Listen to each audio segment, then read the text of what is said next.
Visakha steel ప్లాంట్లో తరచూ జరుగుతున్న ప్రమాదాల పట్ల SMS-2 జోన్లో ఉక్కు యాజమాన్యం మరియు సేఫ్టీ విభాగం ఆధ్వర్యంలో అవగాహన సదస్సు నిర్వహించారు.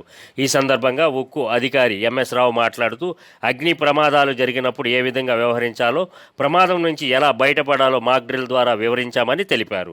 ప్రమాదంలో చిక్కుకున్న వారిని ఎలా రక్షించాలి, ప్రాణాపాయం లేకుండా వారిని ఎలా కాపాడాలనే అంశాలపై చేపట్టిన మాక్ డ్రిల్ అందరినీ అబ్బురపరిచిందన్నారు.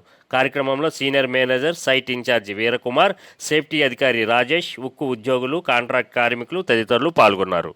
6 నెలలకు ఒకసారి మనం ప్రతి డిపార్ట్మెంట్ లో కూడా ప్రతి సెక్షన్ లో కూడా మాక్ డ్రిల్ అనేది ప్లాన్ చేసి చేయడం జరుగుతుంది.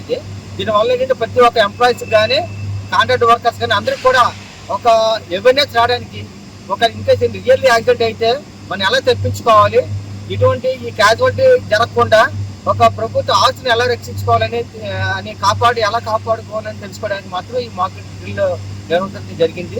ఈ రోజు అయితే మేము ఈ SMS-2లోని TP బేలో టెన్నిస్ ప్రిపరేషన్ బే అనేది స్టీల్ మెల్టింగ్ లోని స్టీల్ తయారు చేయడానికి చాలా కీలకమైన సెక్షన్ ఇది. ఈ సెక్షన్ లోనే మనం ఇక్కడ గ్యాస్ ఫైర్ ఉంటుంది, అండ్ వుడ్ ఫైర్ ఉంటుంది, ఎలక్ట్రికల్ ఫైర్స్ ఉంటాయి. ఇవన్నీ ఫైర్స్ ఉంటాయి కాబట్టి ఇక్కడ మనం వర్క్ చేసేటప్పుడు ఇన్కేస్ ఏమైనా జరిగినట్టయితే ఎలా హ్యాండిల్ చేయాలని తెలుసుకోవడానికి మా టీం అంతా కూడా ఇలా సిద్ధం చేయడం జరిగింది. ఇది నిరంతరం జరిగే ప్రక్రియ ఇదంతా కూడాను. ఈ రోజు సక్సెస్ఫుల్ గా మేము మా ఎంప్లాయీస్ తో ఒక సహకారంతో సక్సెస్ఫుల్ గా మాక్ డ్రిల్ కండక్ట్ చేయడం జరిగింది. సక్సెస్ఫుల్ గా మేము టైం టు టైం మేము ఇమీడియట్ గా ఫైర్ అయిన వెంటనే మేము ఫస్ట్ ఫైర్ ఫైటింగ్ ఫోన్ చేసాము, తర్వాత అంబులెన్స్ ఫోన్ చేసాము. విత్ ఇన్ టైంలో వాళ్ళు వచ్చారు, వచ్చి ఇమీడియట్ గా ఫైర్ ఆపేది జరిగింది.